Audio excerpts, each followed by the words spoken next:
Это не только магазинчик дизайнерской одежды, сейчас это и культурный центр.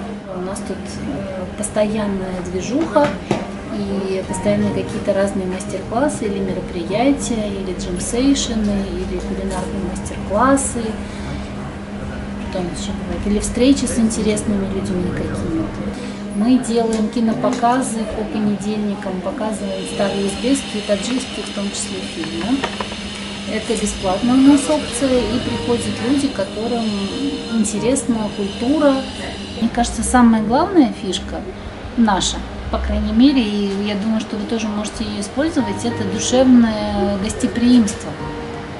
Такой фишки вы не встретите, например, в Москве или где-нибудь в Европе.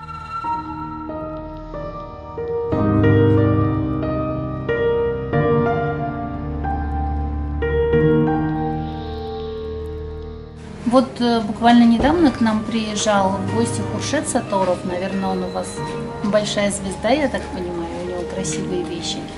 А так мы, наверное, мы были бы заинтересованы сотрудничать с таджикскими дизайнерами или ремесленниками, потому что мы в нашем магазине представляем и казахских дизайнеров, и туркменских, и киргизских. Вот таджикских пока еще нам не довелось.